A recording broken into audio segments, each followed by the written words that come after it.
Ça va en vidéo? La vidéo, s'il vous plaît.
Donc bonjour et bienvenue, bienvenue au lancement de la conférence de presse pour la 4e édition du Hackathon Miro Incube. Je m'appelle Sarah Grégory, je suis chef de projet du Hackathon Miro Incube, dont le but est de faire émerger des projets innovants dans le domaine du tourisme dans un contexte durable et responsable. Donc à titre de rappel, cette conférence de presse, je vous rappelle que cette conférence de presse se tient en simultané sur 3 villes de l'Eurorégion Pyrénées-Méditerranée. Nous sommes aujourd'hui à l'incubateur UPVD Incube, l'incubateur de l'Université de Perpignan. À Barcelone, nos partenaires se trouvent à l'hôtel Alimara et au Parbit à Palma. Donc, on souhaite la bienvenue aussi à toutes les personnes qui nous suivent aujourd'hui par le biais du streaming, à travers le canal YouTube de l'Université de Perpignan. Je vous rappelle aussi que cette conférence de presse est complètement traduite en simultané. Nous avons deux canaux, donc un canal en français et un canal en catalan. Donc le déroulé de la conférence de presse sera le suivant. Donc nous allons d'abord céder la parole aux intervenants de Perpignan. Ensuite, il y aura un tour de questions via le streaming pour Perpignan. On cédera ensuite la parole aux intervenants de Barcelone. Il y aura un deuxième tour de questions pour les intervenants de Barcelone. Et ensuite, on finira avec les interventions de Palma, avec le même procédé, avec un tour de questions via le streaming pour Palma. Donc, au moment de poser vos questions via le streaming, on vous demandera surtout d'indiquer le média auquel vous représentez, à qui la question est dirigée, vers qui elle est dirigée, et ensuite formuler votre question, afin de maintenir un ordre logique. Donc, nous allons maintenant céder la parole aux intervenants de Perpignan. Donc, je souhaite la bienvenue à Monsieur Yvan Hoguette, président de l'Université de Perpignan. Merci. Merci Sarah. Bonjour à toutes, bonjour à tous, bon dia à tout homme. Je suis très honoré en qualité de président de l'Université de Perpignan Via Domitia d'ouvrir cette conférence de presse et de présenter déjà la 4e édition du concours d'innovation touristique qui est organisé par l'UPVD depuis 2018. Cette 4e édition, elle aura lieu du 25 au 28 juin. Et c'est une édition qui est soutenue toujours par le programme Miro, un programme IDEFI, et la fondation UPVD. Pour cette 4e édition, nous sommes entourés de partenaires prestigieux puisqu'il s'agit d'une co-organisation avec le gouvernement de Catalogne et également la fondation BIT du gouvernement des îles Baléares, outre évidemment l'Eurorégion qui évidemment est, je dirais, l'élément qui rassemble ces 3 institutions. Ce concours d'innovation touristique est organisé sous la forme d'un hackathon multisite et un hackathon simultané à l'échelle de l'Eurorégion. Nous avons pour la partie française, vous me pardonnerez, l'UPVD Incube qui est situé à Perpignan pour la région Occitanie. Nous avons l'hôtel Alimara à Barcelone pour la région Catalogne. Et nous avons le parc BIT à Palma pour les îles Baléares. Et bien entendu, la finale de ce concours qui se tiendra le 28 juin, eh bien, aura lieu au Mobile World Congress à Barcelone, comme cela est déjà une habitude. Il faut évidemment ici remercier tous les partenaires qui grandissent année après année, se joignent à nous, se joignent aux co-organisateurs aujourd'hui et permettent effectivement à ce concours d'avoir la dimension internationale que chacun lui reconnaît. Ce concours a acquis aujourd'hui une visibilité de premier ordre parce que les partenaires prestigieux se sont joints effectivement à l'Université de Perpignan Via Domitia. L'Eurorégion, bien entendu, avec la présidente de la région Occitanie-Pyrénées-Méditerranée, Madame Carole Delga, bien entendu, qui soutient ce projet. Mais je l'ai déjà dit, le gouvernement de Barcelone, de Catalogne et le gouvernement des îles Baléares. Outre ces partenaires prestigieux, eh bien, de nombreux partenaires nous accompagnent, des partenaires à la fois historiques, stratégiques, technologiques. Et je citerai évidemment l'École du tourisme de l'Université de Barcelone, le Mobile World Capital Barcelona, Amadeus for Developers, ADOC, bien entendu, Open Tourism Lab de Nîmes, l'Organisation mondiale du tourisme, EDF, l'Université des îles Baléares, l'ICONEM ou encore le soutien de la French Tech et bien d'autres collaborateurs et bien d'autres partenaires que je ne peux tous citer ici. Alors cette édition 2021, cette 4e édition de concours d'innovation touristique, a pour but cette année de stimuler la créativité pour créer des solutions au tourisme de demain et notamment des solutions pour le tourisme après Covid.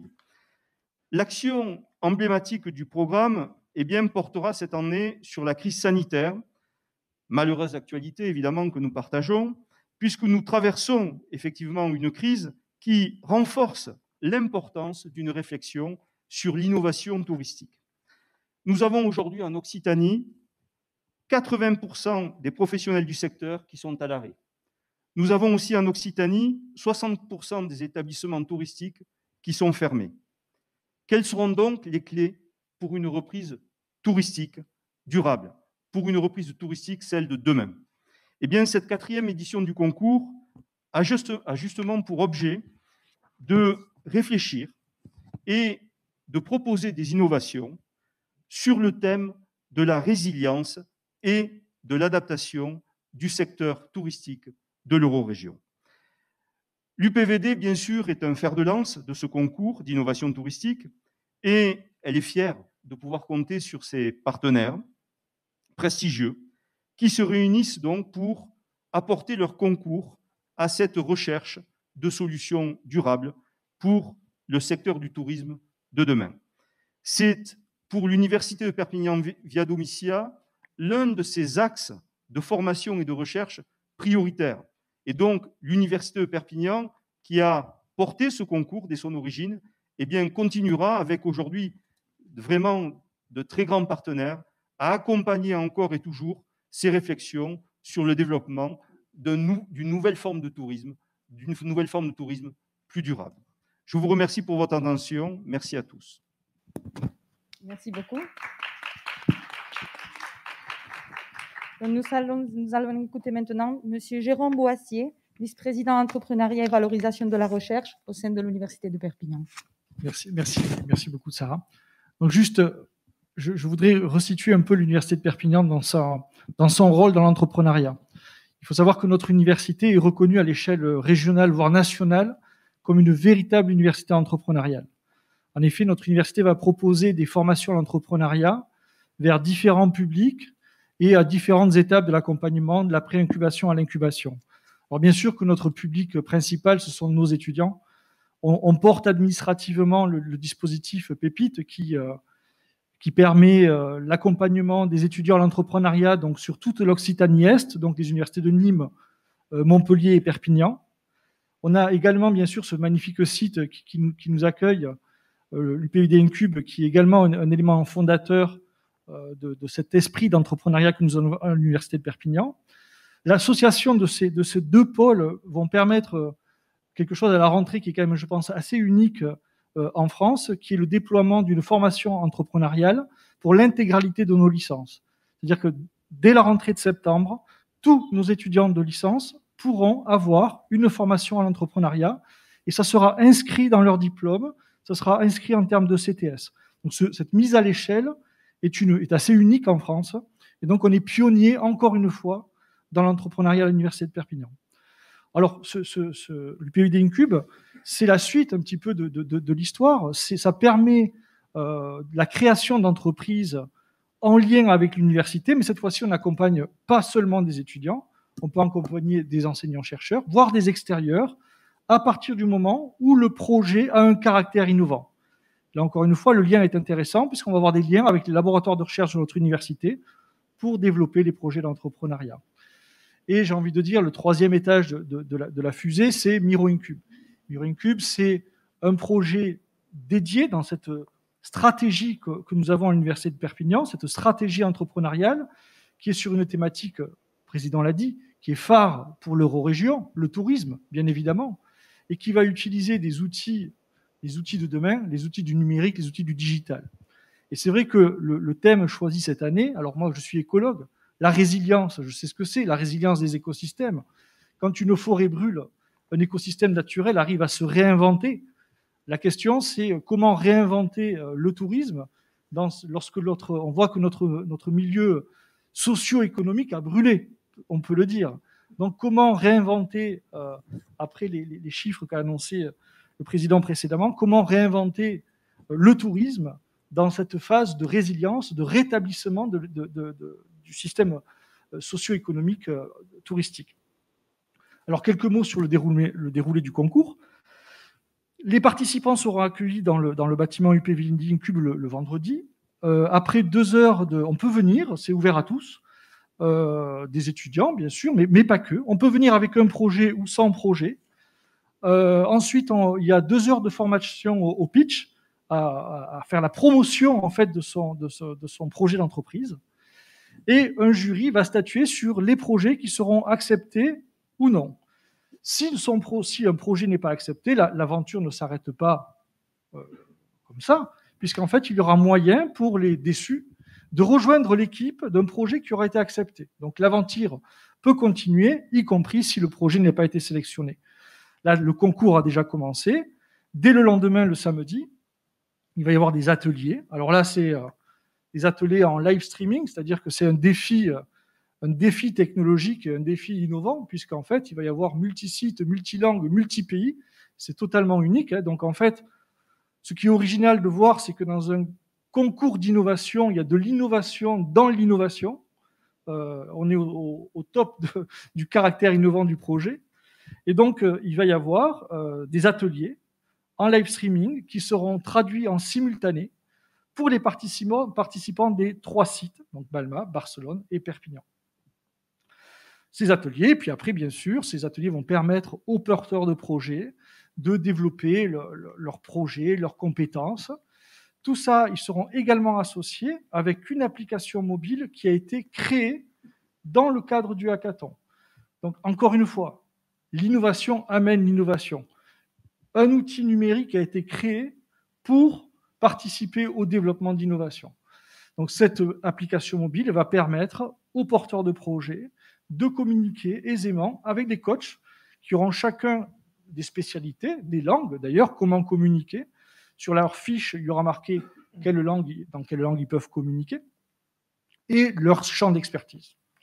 Donc, tout ça va se dérouler le samedi et le dimanche, 3 ateliers en tout. Et le dimanche soir, là, le pitch final, et à l'issue du pitch, il y aura 3 lauréats. Le premier sera le lauréat du concours, et il va gagner 1 an et demi d'incubation au sein du PVD Incube, et donc rentrera dans le processus d'incubation du PVD Incube. Le deuxième prix, c'est le prix ADOC, qui est donc sponsorisé par la région. Et le troisième prix, je vais y arriver, c'est Nîmes Open Tourism Lab.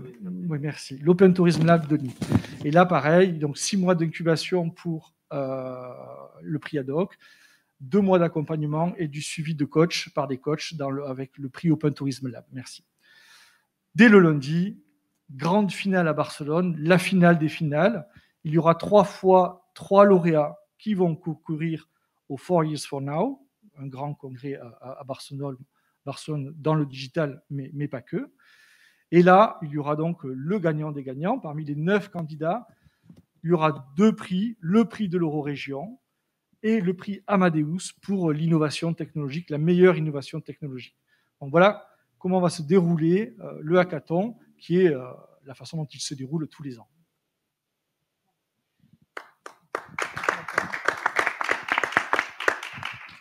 Merci beaucoup. Donc, nous allons céder la parole maintenant à Monsieur Xavier Bernard-Sanz, directeur général de l'Eurorégion Pyrénées-Méditerranée. Merci, bona tarda a tothom. Primer, agrair la invitació. Estic molt content d'estar amb vosaltres per la quarta vegada. Merci beaucoup d'être avec vous. Pour la 4e fois, j'aimerais remercier le travail fait par les départements et les différents gouvernements régionaux de la Catalogne et aussi des îles Baléares.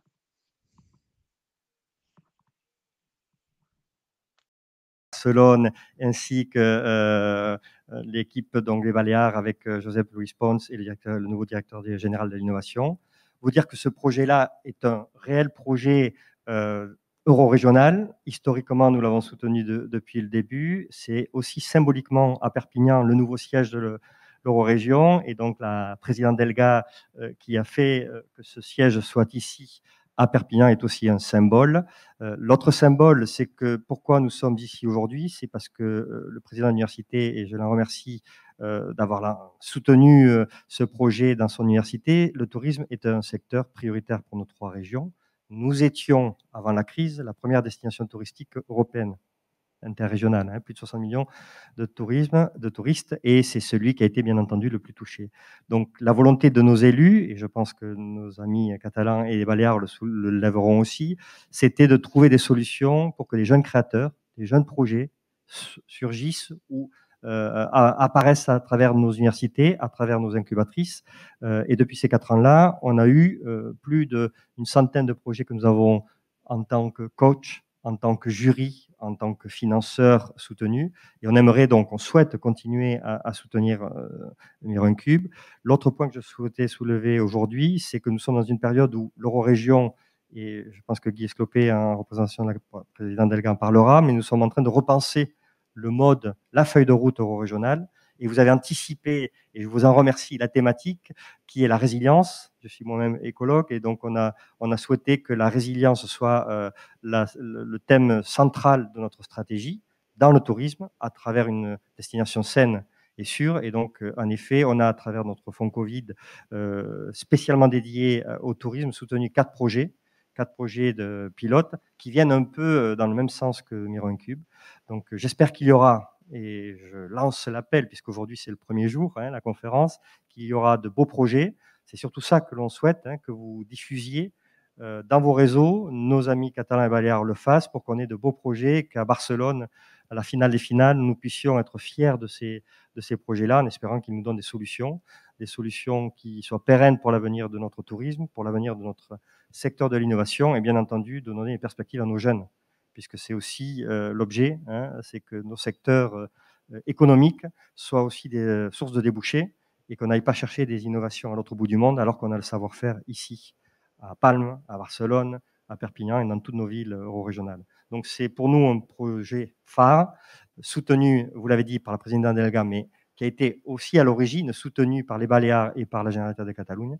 Et donc remercie aussi ce soutien sans faille et président et vos prédécesseurs.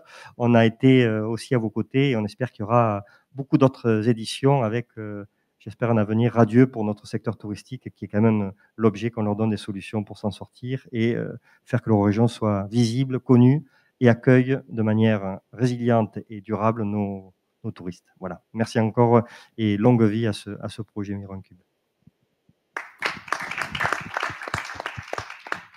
Merci beaucoup. Nous allons céder la parole maintenant à Monsieur Guy Esclopé, conseiller régional et vice-président de la Commission Culture, Communication, Patrimoine et Langue catalane et occitane de la région Occitanie. Merci beaucoup. Merci, Président, de nous accueillir ici, dans ce bâtiment magnifique que j'avais eu le privilège avec Carole Delga de venir inaugurer quand nous l'avions ouvert, et nous en sommes ravis parce que je crois que c'est là qu'est l'avenir de nos territoires et de toute notre société. C'est les jeunes, c'est l'incubation, c'est la recherche et l'innovation, vous l'avez dit. Je crois que je ne peux qu'être heureux d'être là aujourd'hui. Je voudrais remercier et saluer, même s'ils sont dans mon dos, là je ne les vois pas, mais je les ai aperçus très rapidement, mes amis qui représentent l'Eurorégion. Je voudrais dire bonjour, bon dia a tothom, à Las Baleares, à Catalunya. Bonjour aux Baléares, bonjour à la Catalogne. Je pense que c'est très positif que Je nous puissions comprends, oui. travailler ensemble aujourd'hui et faire Je beaucoup crois de choses ensemble. que Merci. nous ne pouvons que nous louer de ce travail qui est fait. Le président Carol Delga, qui est aujourd'hui président de l'Eurorégion, avait souhaité dans un premier temps recadrer cette Eurorégion en y mettant, tu l'as dit tout à l'heure Xavier, en mettant le siège de cette Eurorégion à Perpignan. C'est un symbole fort et je trouve que c'est une très belle image que d'avoir cette Eurorégion ici avec nos amis catalans et les Catalans du Nord, puisqu'on nous appelle comme ça. Mais c'est l'ensemble de l'Occitanie qui est présente, rassurez-vous, autour de cette ville de Perpignan qui nous est tous très chère, à moi bien sûr, qui suis élu ici sur ce territoire, mais aussi à la présidente Carol Delga, qui n'oublie jamais Perpignan et le territoire catalan. Donc ça, je voulais le dire. Vous dire ensuite que ce thème que qu'on va essayer de mettre très en avant, qui est le tourisme, ça a été dit aussi, bien sûr, je parle dernier, donc j'ai beaucoup de répétitions, c'est un thème très important. Tout notre littoral ici, sur l'Occitanie, mais aussi sur les Baléares, bien sûr, et sur la Catalogne, la Généralité de Catalogne, c'est quelque chose d'important, et on voit le mal aujourd'hui, et comment souffre ce tourisme. Nous essayons, nous, par plusieurs moyens, de l'aider, de le développer. Bien sûr, il y a les aides aux entreprises, c'est notre vocation initiale. La région, vous le savez, a comme compétence toutes les aides aux entreprises. Et le tourisme, les entreprises du tourisme, bien sûr, en font partie. Donc, nous travaillons énormément là-dessus. Nous avons mis en place, avec le comité régional du tourisme, un certain nombre d'actions très importantes pour essayer d'assouplir cette crise, parce que crise il y a, et vous le savez tous. Donc, nous travaillons là-dessus. Comment nous travaillons là-dessus? Par plusieurs moyens. Nous essayons d'amener une attractivité supérieure, de mettre en avant, grâce à nos agences, différentes agences que nous avons ADOC, vous en avez parlé, mais Sud de France, mettre en avant nos territoires, les mettre en avant pour leur attractivité, la qualité de vie, et je reviens à cette résilience dont vous parliez, je crois que c'est très important. Plus jamais, notre société ne sera ce qu'elle a été. Et nous l'avions anticipé, je ne vais pas dire qu'on avait prévu cette crise, ce serait complètement stupide de dire cela, mais nous avions travaillé avec Carol Delga et notre équipe majoritaire, nous avions travaillé sur une évolution de notre société. Et j'étais chargé, dans le cadre de l'aménagement du territoire, avec une deuxième des compétences importantes de la région, j'étais chargé, moi, de mettre en place ce qu'on appelait un document d'aménagement, le SRADET, qui est un document d'aménagement opposable, etc., réglementaire. Mais on avait vite orienté ce document, parce que d'abord, SRADET, ça ne parle pas à grand monde, on l'avait appelé Occitanie 2040. Et dans Occitanie 2040, nous avions de suite mis en place une nouvelle vue des choses. C'est-à-dire dire, demain, les choses ne se passeront pas de la même manière. Quand on va vouloir développer notre territoire dans le sens développement des territoires comme l'aménagement du territoire le prévoit, on avait dit il faut travailler sur la résilience. Nous parlions par exemple, bien sûr, du changement climatique, mais quand on voit ce littoral, comment il est aujourd'hui soumis aux risques très importants, quand on voit ce qui se passe sur ce risque littoral et qu'il y a des impacts forcément sur le tourisme. Parce que quand on a des installations de tourisme qui sont au bord de la Méditerranée ou au bord des rivières, etc., eh bien, on ne peut pas imaginer qu'on continue à faire du tourisme sans oublier ces problèmes de résilience du cordon littoral ou de tout ce qui est cordon littoral ou la dune sur les bords de mer. Donc, nous avions anticipé sans savoir que, en plus, le Covid viendrait là-dessus et viendrait nous perturber encore plus. Donc, nous avions sorti ce que l'Europe a sorti, qu'elle a appelé le Green New Deal, on a un peu aussi le Green New Deal, et nous l'avions totalement intégré dans notre programme qui s'appelle Occitanie 2040, dans lequel on avait ces vues nouvelles du territoire telles qu'on les percevait, ces évolutions indispensables à ce que la société que l'on mettra en place demain prenne en compte tous ces problèmes de changement climatique comme on les vit. Je ne dis pas de réchauffement, c'est plutôt un dérèglement climatique, parce qu'on s'aperçoit qu'au mois de mai, il a encore neigé il y a 3 jours sur les Pyrénées. On ne peut pas dire du réchauffement. Sur la globale, bien sûr, c'est du réchauffement, mais c'est surtout des dérèglements. On voit les effets sur la viticulture, on voit les effets sur énormément de choses. Donc, tous ces dérèglements qui fait qu'on voit tout cela, il faut qu'on les prenne en compte, il faut que notre société vive avec cela et sache les intégrer, comme elle va vivre malheureusement encore un peu, je l'espère le moins possible, avec ce foutu virus qui nous perturbe tous et qui fait qu'aujourd'hui, on a quelques difficultés à fonctionner. Donc voilà. Donc sur ce projet, je reviens sur ce projet, il est très important que nous puissions faire réfléchir aujourd'hui des entreprises, des jeunes, Je pense qu'il y aura beaucoup de jeunes, mais pas seulement, parce que je crois que c'est toutes les générations qui sont concernées par ça. Et en tout cas, être innovant. Je crois que le tourisme de masse, tel qu'on l'a connu, je suis originaire d'une ville qui s'appelle Argelès-sur-Mer, beaucoup sûrement la connaissent, peut-être côté Généralitat pour des sujets un peu moins drôles que le tourisme, puisque c'était le symbole de la retirade. Et je veux ici saluer l'action que nous menons tous pour ne pas oublier cela. Mais je reviens sur le tourisme.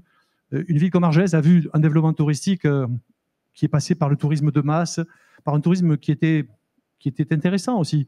Mais je crois qu'on ne pourra plus demain sur des sites comme nous avons, je prends toutes les réserves naturelles que nous avons mis en place, on ne peut pas continuer à avoir un tourisme aussi perturbateur du milieu. Ce n'est pas possible. Alors avec le parc marin, qui est un de nos partenaires, avec un certain nombre de recherches, et vous faites partie, l'Université de Perpignan travaille avec nous là-dessus, je crois que c'est important qu'on arrive à trouver des solutions pour que ce tourisme devienne un tourisme toujours très attractif, mais qui respecte ce territoire, parce qu'on a tous intérêt à ce que ce territoire, on puisse le transmettre demain à nos enfants, et pas qu'on le massacre, comme malheureusement ça a été fait. Je crois qu'il y a eu beaucoup de choses qui ont été faites, pas forcément dans le bon sens. Aujourd'hui, il faut qu'on soit innovant. Et je crois que ce rôle d'innovation que dans la région on met en avant, il faut le faire à tout prix. Donc moi, je suis ravi d'être là. Vous dire que ces budgets qu'on a mis sur la culture, sur tout ce qu'on a mis propre au Covid, eh bien, ils vont servir là pour quelque chose d'intéressant. Et moi, je suis heureux, Monsieur le Président, qu'on se soit engagé à vos côtés avec l'université, parce que vous avez ici des talents inouïs et il faut les mettre en avant. Et ces talents, on les retrouve sur la Généralitat et sur les Baléares. Il faut qu'on montre cette microéconomie autour de notre euro-région, qu'on est des gens capables de faire des choses. Voilà. Je voulais juste dire et terminer que je participe autant que représentant de la région aux conférences sur les pays riverains de la Méditerranée et des mers au sens le plus général. Et sachez que là aussi, je crois qu'il y a peut-être des rapprochements à faire, parce que la Méditerranée, ça ne se limite pas à nos 3 régions. La Méditerranée, parler de la région, c'est déjà très important de parler des Baléares, de la Méditerranée autour des Baléares, de la Généralitat et de l'Occitanie. Mais il y a aussi toutes les autres régions, en particulier tout ce qui est Italie, tout ce qui est Grèce, etc. Mais il y a aussi nos partenaires du Sud. Et dans cette conférence à laquelle j'ai l'honneur de représenter la région, je peux vous assurer qu'il faut qu'on se rapproche d'eux. Et je crois qu'il est important, je pense que vous le faites déjà dans beaucoup de conférences, de travailler peu, parce qu'on travaille sur cette résilience du tourisme et ce travail qui est fait. C'est mon ami de Grèce qui préside cette commission en interméditerranée. Je crois que ce serait une bonne chose que de travailler, de croiser nos résultats pour essayer de voir comment ensemble on peut avancer pour préserver, parce que si on veut préserver la Méditerranée, puisque ça s'agit un peu le tourisme, hein, c'est un peu ça aussi, mais je crois qu'il faut qu'on soit pas seulement nous 3. C'est bien qu'on soit nous 3, on représente déjà une force énorme, et c'est très, très important, mais aussi essayons de nous rapprocher de tout ce qui se fait autour de cette Méditerranée, qui ne doit pas être simplement, malheureusement, ce qu'on sait en malheur de la Méditerranée, mais aussi un moyen d'expansion et d'attractivité. Voilà, merci, j'étais un peu long, mais je voulais vous dire tout cela, de la part de la région et de la part de la présidente Carole Delga. Merci beaucoup. Donc, bon, je vois qu'il n'y a pas de questions sur le streaming pour le moment, donc on va connecter directement avec nos partenaires de Barcelone qui se trouvent à l'hôtel Alimara. Donc, bon dia als nostres... Bonjour à nos collègues de la Catalogne qui se trouvent à Barcelone. Madame Maria Avellanet Imeia, qui est CEO du CETT. On vous cède la parole.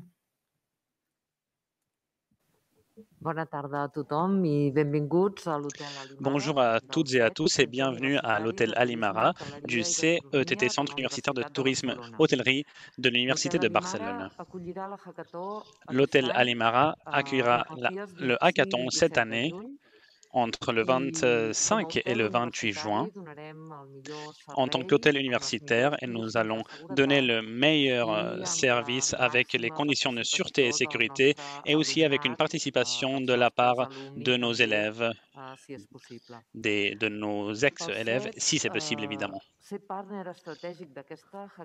Le groupe CETT est un partenaire stratégique de ce hackathon et on veut renforcer notre engagement avec le talent, avec l'innovation et aussi avec l'entrepreneuriat. Un engagement qui vient de très loin, et je vais commenter par la suite certains projets que nous allons faire, surtout ceux qui sont plus liés à l'avenir, qui sont ceux qui sont plus relationnés et plus liés avec cette rencontre de ce hackathon. Le CET est aussi une opportunité pour contribuer à la récupération d'un secteur, d'un domaine que, nous le savons tous, a été très touché dans ce cas-là par la pandémie de la COVID-19 et par conséquent, il a subi une crise profonde économique et nous devons profiter de tout ceci pour utiliser ceci en tant qu'opportunité pour créer un avenir, pour créer un futur qui demande de la résilience, cela va de soi, et un futur aussi, un avenir dans lequel la numérisation jouera un rôle essentiel. Également, pour le CETT, ceci veut dire de mettre en valeur des compétences telles que le travail en équipe, la résilience, la pensée créative, ou aussi les résultats afin d'innover et aussi d'être entrepreneur. Parce qu'on pense souvent que le secteur du tourisme, essentiellement, si on simplifie les choses, passe par la transformation et aussi par le talent. Quand je parle de transformation, je parle de trois types de transformation. D'une part, la transformation numérique ou digitale. C'est clair que le secteur du tourisme, comme d'autres secteurs, mais ce secteur a essayé de réduire la fracture numérique, c'est-à-dire la technologie avance à une vitesse supérieure à celle avec laquelle les entreprises avancent et par conséquent, on doit essayer de réduire cette fracture numérique et nous devons aussi essayer de changer la mentalité face à la numérisation et des nouveaux modèles de travail. Par contre, il faut souligner la transformation des modèles de business en faveur d'un système de tourisme plus durable et plus responsable aussi, et plus compétitif. Et en dernier lieu, la transformation des expériences.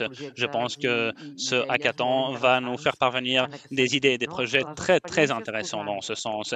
Les expériences qui mettent les personnes au centre, c'est-à-dire les touristes et les personnes sont le centre. Aussi, les résidents doivent être très importants parce que le touriste doit être conscient qu'il y a des résidents qui doivent recevoir un impact positif de ce tourisme. Alors, quand nous travaillons les expériences, nous devons aussi penser à cela et aussi penser aux professionnels de ce domaine qu'il doit faire très attention à ces expériences. Comme je disais, donc, la transformation et le talent. Le secteur a besoin de talent. On a besoin de professionnels bien formés et avec de bonnes compétences, du talent numérique et digital. Et qu'est-ce que cela veut dire?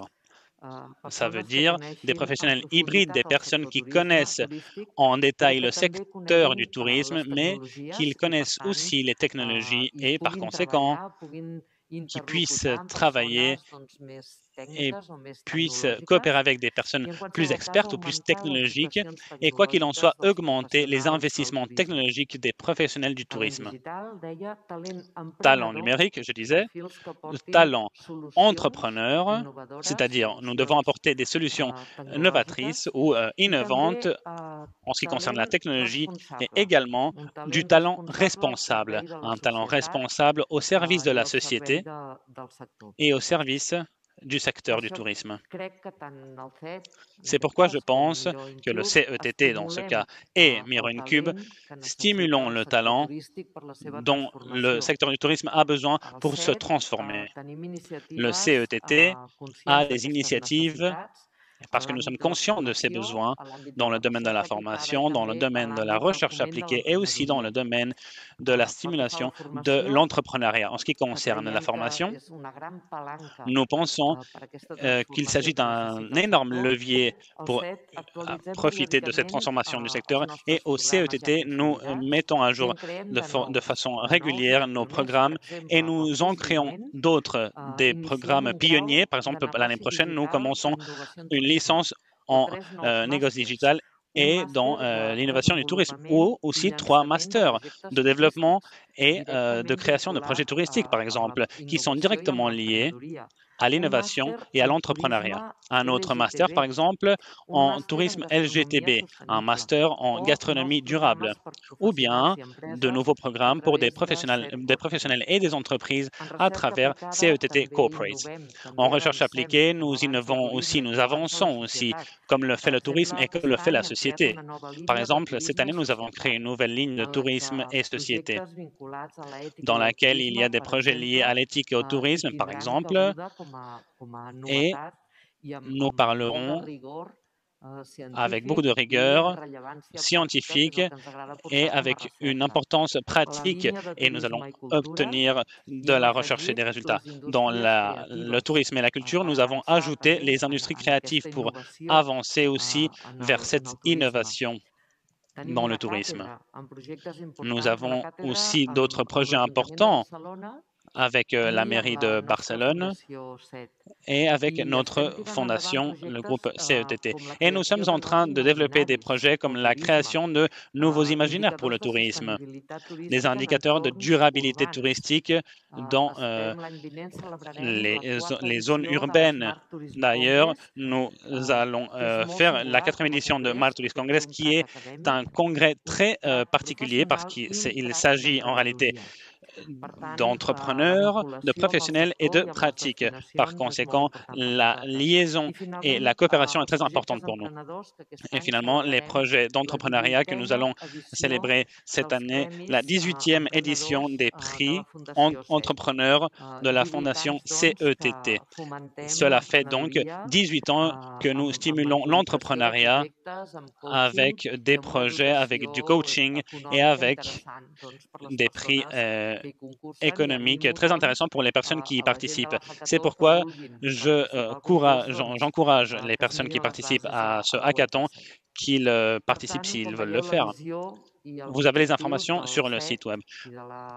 Voilà les informations du CETT et de le hackathon et de l'université et des personnes de Perpignan qui viennent de parler avant moi, et aussi des autres personnes qui vont parler ici à Barcelone et à Palma. Et je suis sûr et convaincu que nous sommes tous très d'accord avec les objectifs. Nous allons participer de façon très active et je suis aussi sûr qu'on va recevoir de très bonnes idées, de très bons projets et que cela va être très valorisant pour le tourisme et pour les régions qui sont impliquées dans ce hackathon. Merci beaucoup. Merci beaucoup. Nous allons céder la parole maintenant à Monsieur Daniel Marco Parraga, directeur général d'innovation et économie digitale du gouvernement de la Generalitat de Catalunya.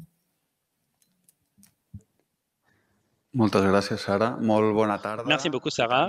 Bonjour, Occitanie. Bonjour, les îles Baléares. Bonjour, Catalogne.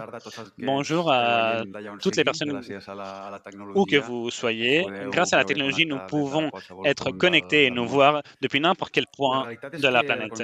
La réalité, c'est que l'économie catalane et l'européenne se trouvent dans une crise profonde due à la pandémie de la COVID-19. Nous avons aussi pu constater que les entreprises et les secteurs plus numériques sont ceux qui ont subi moins cette lutte. C'est pourquoi le numérique doit être un levier pour sortir de la crise et pour transformer le secteur, et également pour réinventer le tourisme du futur. Le monde post-Covid sera plus numérique et plus digital, et le secteur touristique doit faire en sorte de profiter de l'occasion pour se récupérer avec plus de force que jamais.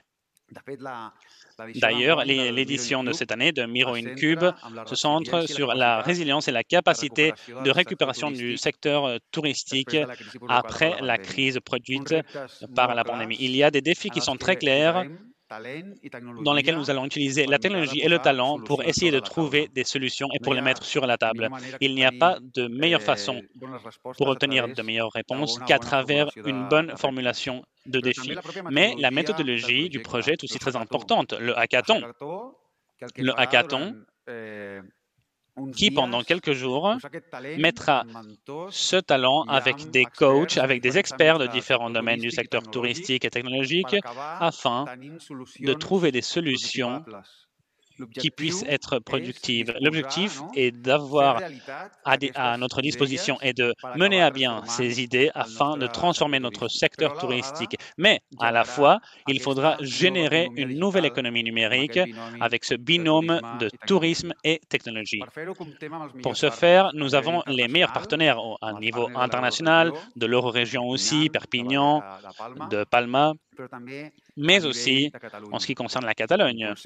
Nous stimulons de façon conjointe depuis le gouvernement avec les entreprises et avec les différentes expertises du secteur touristique pour stimuler l'innovation numérique. Comme nous l'avons fait, nous l'avons vu, nous avons Eurecat et Mobile World Capital. D'ailleurs, j'aimerais remercier le directeur de programme et technologie, Monsieur Salona, qui est avec nous. Nous allons avoir les prix des 3 vainqueurs de cette édition en Catalogne. Il s'agit d'une incubation de 6 mois avec du conseil de la part d'experts technologiques et de business.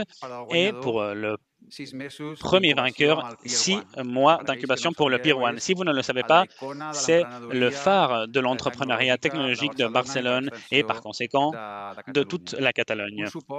Également, un support aux 3 vainqueurs avec un prix de 80 000 € et qui donnera l'opportunité unique pour mener à bien ces projets comme il le faut. J'aimerais souligner également l'organisation logistique et de toute cette organisation du hackathon de la part de Eurecat, parce que je sais qu'ils ont beaucoup d'expertise et d'expérience avec des projets de ce type, mais à la fois, il s'agit de centres d'excellence technologique et des centres d'excellence numérique. Alors, la connaissance sera clé. Ce binôme technologie et tourisme est un binôme qui est chaque fois plus fort. La Catalogne est une destination de pointe en ce qui concerne le tourisme, mais aussi un phare pour toute l'Europe en ce qui concerne le numérique. À Miro InCube, nous allons faire en sorte que ce binôme soit inséparable. Et nous allons le faire grâce à votre collaboration, mais surtout grâce au talent qui participera et à cet accompagnement que nous allons mener pour faire en réalité des solutions et aussi pour améliorer toutes nos régions. C'est pourquoi j'aimerais vous remercier votre participation au département de politique numérique et nous allons être de votre côté. Merci beaucoup.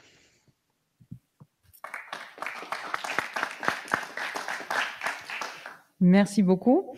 Et nous allons céder la parole à Monsieur Octavi Bono i Gispert, directeur général de tourisme du gouvernement de la Catalogne.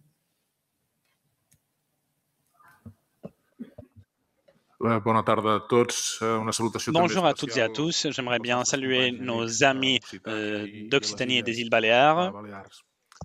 De façon très brève, j'aimerais partager une réflexion qui finalement sert à expliquer pourquoi dans notre département, cette proposition est très intéressante et pourquoi nous voulions y participer depuis le début. Comme vous vous rappelez sûrement, nous, en tout cas en la Catalogne, nous avions identifié un scénario avant la COVID et nous avions identifié une série de défis. La sécurité, les changements démographiques, l'innovation, la durabilité, l'intelligence et la connaissance et le rôle du secteur public et de la gouvernance. Et avec la pandémie, nous avons vu que ces situations se sont intensifiées. Et les effets de la pandémie nous ont permis d'identifier mieux ces défis. D'ailleurs, ces défis étaient inclus dans la stratégie de marketing de la Catalogne et nous avons dû faire face à eux encore plus.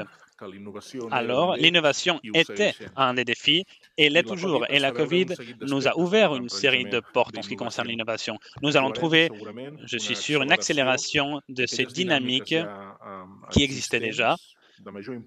Nous allons voir une simulation des processus de numérisation et de l'application des différentes destinations touristiques. Nous devrons connaître mieux, sans aucun doute, les comportements de nos visiteurs et de la population. Nous allons voir plus de disponibilité en ce qui concerne les informations sur le tourisme. Nous devons essayer d'utiliser ces données pour gérer les destinations et il y aura aussi, sans aucun doute, un renforcement du commerce digital ou numérique, le e-commerce, et aussi des nouvelles habitudes qui se seront générées. Nous allons trouver l'apparition, d'ailleurs nous sommes déjà en train de le voir, des nomades numériques avec de nouveaux comportements qui peuvent être une opportunité touristique et qui peuvent avoir un impact en ce qui concerne le logement traditionnel et conventionnel. Nous allons devoir étudier et comprendre les flux de mobilité. Nous allons aussi voir, à partir de certains changements comme le télétravail, la numérisation et l'automatisation de certaines tâches. En Catalogne et aussi en Occitanie et dans les îles Baléares, je pense que nous devons profiter de toutes ces opportunités afin de devenir un hub. En général, dans ces aspects que la COVID nous a apportés, nous allons voir une augmentation de la technification de nos sociétés et surtout, comme je le disais auparavant, de l'automatisation de certains services. C'est pourquoi je pense qu'il est très important de soutenir Miro Incube et développer cette compétition de façon simultanée à Palma, à Perpignan et aussi à Barcelone. J'aimerais ici souligner le rôle de l'Eurorégion qui est très important pour agglutiner et pour stimuler tout le territoire et qui met en valeur la valeur de Barcelone, de Palma et de Perpignan, qui fait qu'au niveau touristique, ça soit une des régions les plus importantes du monde. Nous avons voulu faire un pas en avant avec cet engagement, avec cette liaison avec le projet. Nous avons participé depuis la première édition qui s'est célébrée uniquement à Perpignan et nous le faisons afin que ce projet soit parfait pour la philosophie et pour le soutien à l'entrepreneuriat que depuis l'Agence catalane de tourisme, nous l'avons fait autour de Startup. Il y a aussi d'autres objets qui sont un complément, comme par exemple le cluster Tiki Tourisme lié à Catalonia Cluster, qui essaye de parler et de rapprocher le monde du tourisme avec la Catalogne à travers la numérisation. J'aimerais finalement dire que l'innovation se crée dans des domaines où on stimule la connectivité et l'interrelation. Et c'est pourquoi je pense que ce projet Miro Incube en est un bon exemple. Merci encore une fois de votre attention. Ceci est tout pour ma part depuis Barcelone. Nous allons voir aussi s'il y a des questions pour Barcelone. Merci. Merci beaucoup. Donc, depuis le streaming, pour l'instant, il n'y a pas de questions pour Barcelone. Donc, on remercie tous les intervenants de Barcelone et nous allons connecter maintenant avec nos partenaires de Palma qui se trouvent au Parbit. Donc, nous allons céder la parole. En primer lloc, té la paraula. Nous allons céder la parole à M. Álvaro Medina Ballester, qui est gérant de la Fondation Balear d'Innovation Technologique au sein du gouvernement des îles Baléares. Bonjour à toutes et à tous et merci encore une fois d'être aujourd'hui ici à nos côtés. En tant que gérant de la Fondation BIT, tout d'abord, j'aimerais remercier et surtout exprimer ma gratitude de faire en sorte que la Fondation BIT participe par la troisième fois dans le projet Miro Incube. J'aimerais personnellement faire un petit résumé et mettre en valeur l'écosystème que nous avons ici aux îles Baléares dans le secteur technologique, qui est très lié aussi à notre activité touristique habituelle des îles Baléares, évidemment. Il est vrai que pendant les derniers 20 ou 25 années, nous avons été le moteur du tourisme, mais ce secteur n'a pas été tout complètement lié aux nouvelles technologies. Et c'est pourquoi que grâce au centre BIT à Menorque, qui fait partie de la Fondation BIT des îles Baléares, nous avons pu soutenir des défis technologiques très liés au secteur technologique. Il y a beaucoup d'exemples de cas de succès et je pense que cette expertise est un secteur clé de différenciation qui donne une valeur ajoutée à l'écosystème des îles Baléares. Et par conséquent, j'aimerais remercier encore une fois de nous permettre de participer dans ce programme pour la troisième fois. J'aimerais également mettre en exergue ce que veut dire pour nous de participer et aussi pour les participants quand ils vont participer dans ce programme et ils vont aussi participer dans ce hackathon de Miroincube. Ceci fait que ces entreprises des îles Baléares puissent accéder et visiter aussi le 4 Years for Now, qui est un événement qui est très très spécial pour ces entreprises ou pour ces projets qui sont en train de débuter, surtout pour avoir un réseau, avoir des contacts et aussi pour mieux savoir tout ce que l'on peut vivre. J'aimerais aussi mettre en lumière l'impact que les éditions précédentes ont eu, parce qu'elles nous ont permis d'incorporer plusieurs entreprises dans l'incubateur de la Fondation BIT, Emprendbit, et aussi de mobiliser une grande partie de l'écosystème des îles Baléares. Et ceci est évidemment une valeur ajoutée et très importante. Je cède maintenant la parole au directeur général de politique universitaire et recherche, Pep Louis Pons, qui est aussi avec nous aujourd'hui.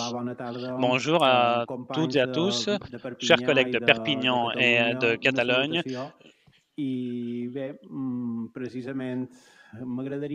J'aimerais souligner que le fait d'être ici dans la 4e édition et la 3e dans laquelle les Baléares participent dans ce programme Miroincube est essentiellement un exemple très clair de l'importance de cette coopération de l'eurorégion Pyrénées-Méditerranée. Nous sommes ici en train de travailler les régions de l'Occitanie et de la Catalogne avec les îles Baléares et nous sommes en train d'essayer de générer des synergies afin d'améliorer le domaine social et aussi culturel. À Miroincube, je pense que c'est un très bon exemple de comment ces 3 eurorégions peuvent travailler de façon conjointe et développer ce type de projets qui sont si nécessaires de nos jours. Nous avons parlé de la COVID-19, nous n'avions pas le choix. Nous sommes en train de vivre cette pandémie qui est en train de nous donner certaines leçons. Ici, nous avons d'ailleurs parlé du besoin d'avoir une économie plus résiliente, de pouvoir développer des modèles économiques plus nécessaires et aussi de renforcer un domaine que pour les îles Baléares est le principal moteur économique, qui est donc le tourisme. Ici aux îles Baléares, cela fait 6 ans plus ou moins, nous avons misé sur la diversification du modèle économique. Il s'agit de quelque chose de très important. Et il y a 6 ans, je pense que ceci n'était pas vu comme si nécessaire. Mais le directeur général de l'innovation doit s'en rappeler sûrement. Mais cette pandémie nous a affectés, nous a touchés énormément. C'est d'ailleurs une des régions espagnoles les plus touchées par le tourisme. Et ceci démontre la dépendance du secteur des services. Et c'est pourquoi je pense que ceci met en relief ce besoin. Nous sommes tous conscients que les sciences vont nous faire sortir de cette pandémie. Mais le COVID-19 ne sera pas uniquement une pandémie. La COVID-19 nous aidera aussi à résoudre les problèmes futurs que nous aurons. Depuis Perpignan, on a parlé du changement climatique, du réchauffement climatique. Et ça, c'est comme si c'était une maladie silencieuse. Nous ne sommes pas conscients, mais cette maladie est en train d'avancer petit à petit. Et chaque fois, nous voyons plus de conséquences qui peuvent générer même plus de problèmes que cette pandémie que nous voyons aujourd'hui. C'est pourquoi les sciences sont en train de nous faire sortir de cette pandémie et la science devra aussi nous aider à développer des technologies et aussi adapter notre façon de vivre vers un nouvel avenir qui n'est pas très lointain. Je profite aussi pour commenter qu'au sein de cette diversification du modèle économique pour lequel nous avons misé il y a 6 ans, comme je l'ai déjà dit, nous avons essayé de stimuler différents domaines, comme par exemple l'économie circulaire, la bioéconomie aussi, pour justement renforcer certaines sciences comme les sciences marines. Il est vrai que cette pandémie nous a pris dépourvus et nous n'avions pas de prévision, nous n'avons pas pu réactionner de façon rapide et nous avons dû le faire par contre afin que la société ne subisse pas les conséquences que nous sommes en train de vivre aujourd'hui. Je suis très content donc de vous voir encore une fois ici dans cette présentation de Miro InCube. Malheureusement, l'année dernière, je n'ai pas pu assister, mais il est vrai que depuis la première année, j'ai eu la chance de participer avec Perpignan et j'aimerais encore une fois souligner l'importance de cette collaboration entre les 3 régions dans ce cadre de l'eurorégion Pyrénées-Méditerranée. Et sans plus, je cède la parole au directeur général d'innovation, M. Eduardo Zúñiga Solari. Merci beaucoup. Merci beaucoup. Tout d'abord, j'aimerais remercier la participation de cette initiative à Miro InCube. J'aimerais commencer en offrant le contexte de quelle réalité économique des îles Baléares et après cette pandémie. L'année 2020 a été évidemment touchée et nous avons eu une contraction du PIB de plus de 23% aux îles Baléares. Il s'agit d'une chute très importante, sans précédent dans la série économique espagnole, qui a subi la contraction énorme de 40% de chute de PIB dans le 2e trimestre. Ceci, évidemment, a été dû au confinement et cette chute des îles Baléares a été encore plus importante qu'à la moyenne de l'État espagnol, qui est d'un 11%, et évidemment beaucoup plus importante que d'autres régions européenne qui a été d'environ 6%. Puisqu'on met en contexte cette réalité de résilience, j'aimerais maintenant parler de l'importance de l'innovation technologique grâce à la résilience du secteur touristique et aussi des personnes en général. Le tourisme a des cycles qui sont chaque fois plus rapides et qui représentent des risques potentiels avec des crises futures. C'est pourquoi il est nécessaire que le secteur touristique se prépare pour donner des réponses aux potentielles crises qui, comme dans le cas de la COVID-19, ont un impact dans nos destinations. Et ceci se traduit par une perte d'argent. Le niveau de sécurité et sûreté est quelque chose de décisif.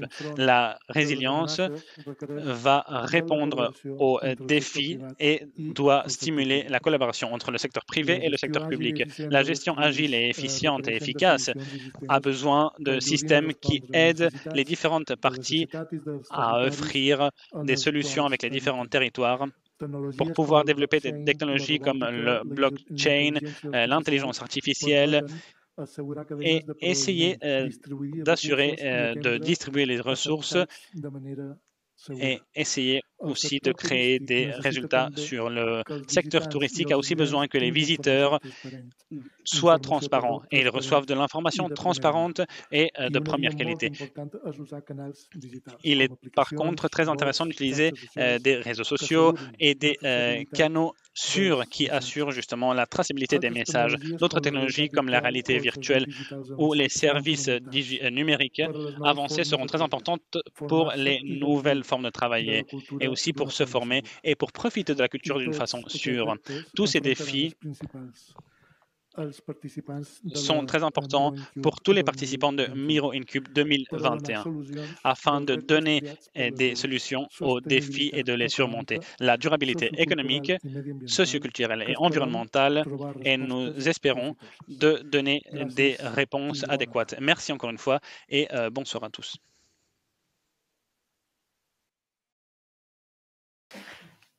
Merci. Donc, nous n'avons pas de questions sur le streaming non plus pour Palma. Donc, je remercie d'abord tous nos partenaires de Barcelone et Palma de nous accompagner aujourd'hui pour le lancement de MiroIncube 2021. Évidemment, à toutes les personnes présentes sur Perpignan, sur site. Et donc, pour conclure cette conférence de presse, il ne me reste à vous rappeler qu'on se retrouve du 25 au 28 juin à Palma, Barcelone et Perpignan pour réinventer le tourisme de demain. Merci beaucoup.